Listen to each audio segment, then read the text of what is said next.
Assalamualaikum warahmatullahi wabarakatuh. Kembali lagi dengan saya, peserta manajemen akselerasi program Ardo Wisnurarendra dari PT Wahana Rizky Gumilang. Di video kali ini, sesuai dengan tugas yang sudah diberikan,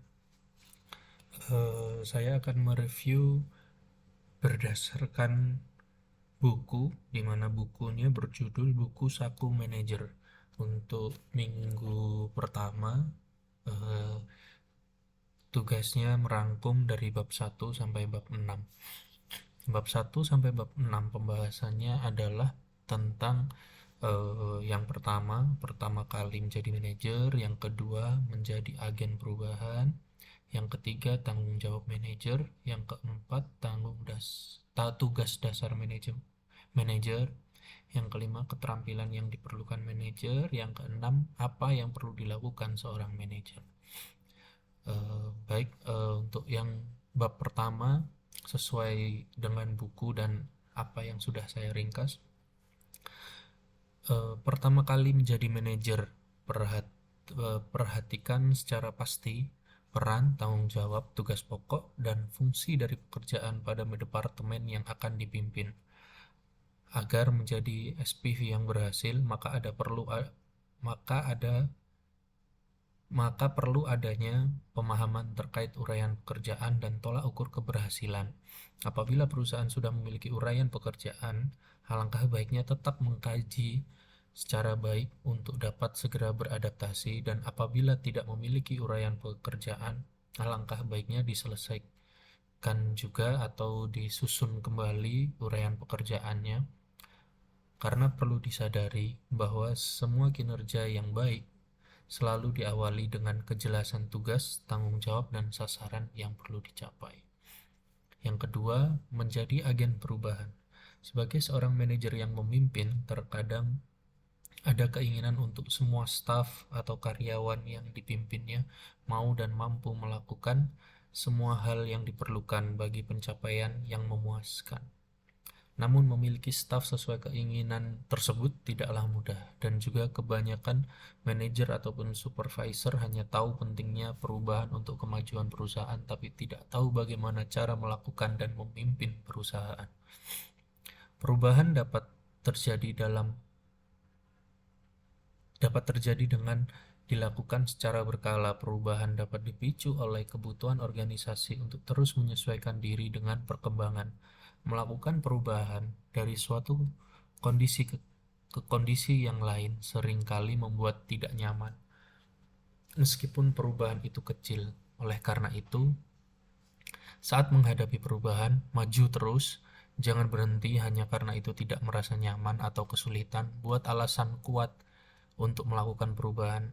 Sebagai agen perubahan, tuntutan untuk meredam setiap dampak negatif yang timbul nantinya cukup tinggi. Hal ini merupakan tantangan. Alasan kuat merupakan dasar pemikiran yang harus ditanamkan kepada seluruh tim agar dapat membuat standar keberhasilan yang ingin dirubah. Yang ketiga, tanggung jawab manajer. Tanggung jawab manajer adalah menentukan cara terbaik agar sasaran organisasi dapat tercapai. Tanggung jawab manajer yang satu dengan manajer yang lain jelas berbeda, tergantung tingkatan manajer dan jabatan yang diembannya. Secara hierarki, manajer ada 3 tingkatan. Yang pertama, manajer puncak. Manajer puncak bisa disebut juga direktur, di mana manajer ini memiliki peran untuk menentukan goals perusahaan dan mengarahkan jalannya perusahaan dengan perencanaan yang jelas. Yang kedua, manajer madya merupakan penerjemah sasaran strategis yang telah ditetapkan manajer puncak menjadi sasaran spesifik dan rencana taktis yang detail sehingga mudah dijalankan oleh karyawan yang tetap berkewajiban untuk mengarahkan, mengendalikan, melatih, dan memberi motivasi terhadap tim yang dipimpinnya. Yang ketiga, manajer lini pertama atau biasa disebut dengan supervisor, merupakan pengawas dari tim yang dipimpin serta mengawasi semua karyawan yang terlibat dalam proses operasi perusahaan, menjalani fungsi pengawasan dan menunjukkan perilaku manajemen sesuai dengan peran dan tanggung jawab supervisor. Yang keempat, Tugas dasar manajer. Tugas dasar manajer adalah menjaga biaya tetap rendah, menjaga standar mutu, dan menyediakan barang atau jasa atau menyelesaikan pekerjaan dengan cepat dan tepat waktu. Tugas dasar ini harus senantiasa dijadikan pijakan saat melakukan aktivitas. Jadi sebagai manajer kita mempunyai tanggung jawab untuk secara terus-menerus memikirkan atau mencari cara terbaik yang lebih efektif dan efisien dalam penyelesaian setiap pekerjaan. Yang kelima, keterampilan yang diperlukan manajer. Memperhatikan perkembangan bisnis yang sangat pesat, jadi perlu keterampilan dasar seorang manajer harus diperluas. Contoh keterampilan yang dapat dikembangkan ada 3. Yang pertama, keterampilan teknis.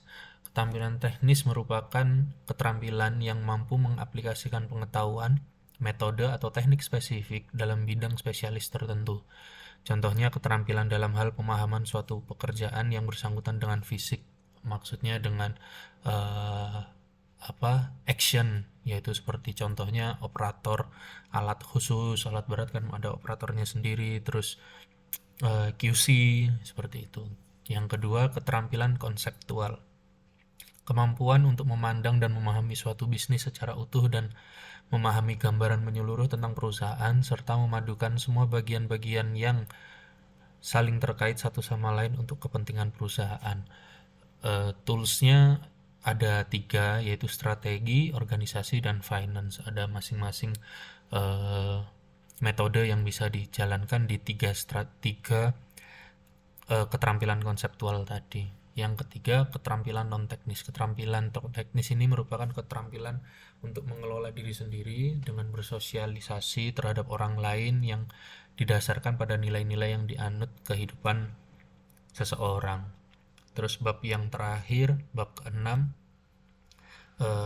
apa yang perlu dilakukan seorang manajer. Keberhasilan atau kesuksesan sebuah perusahaan sering dipengaruhi oleh kepiawaian manajernya. Konsep dalam proses manajemen yang dikembangkan mengacu pada 4 disiplin of management yang mengandung 4 aspek, yaitu goal, plan, execution, dan review. Dari 4 tadi, yang pertama adalah menetapkan sasaran atau goals-nya bagaimana. Sasaran di sini adalah biasanya yang dimaksudkan dalam bentuk visi dan misi perusahaan agar jalannya perusahaan tetap sesuai tracknya, tidak melenceng dari tujuan pendirian perusahaan tersebut. Yang kedua merupakan perencanaan atau planning. Menetapkan cara yang paling tepat dalam menggunakan semua sumber daya. Sumber dayanya ada human-nya, ada materialnya, ada tools-nya, dan keuangannya yang dimiliki perusahaan untuk memaksimalkan efisiensi dan keuntungan. Yang ketiga, melakukan eksekusi atau execution. Eksekusi yang dilakukan harus sesuai dengan sasaran dan perencanaan, tidak menutup kemungkinan kegagalan dapat terjadi, namun pembekalan skill kepemimpinan yang baik dan memadai dapat dijadikan dasar kekuatan manajer itu sendiri untuk eksekusi yang baik. Keempat, melakukan tinjauan atau review. Review dilakukan untuk mengetahui eksekusi yang tadi dijalankan oleh manajer itu sudah sesuai dengan plan atau belum. Tujuannya agar dapat mengontrol apabila terjadi kesalahan yang timbul tidak terlalu larut dan segera dapat diperbaiki. Jadi bisa direview dari apa yang sudah dieksekusi tadi. Begitu juga apabila eksekusi tersebut berjalan dengan baik, dapat dijadikan tolak ukur bahwa plan dan eksekusi ke depannya untuk problem yang sama bisa tetap dijalankan. Mungkin 6 bab tersebut atas hasil review saya. Terima kasih, tetap semangat. Selamat sore, wassalamualaikum warahmatullahi wabarakatuh.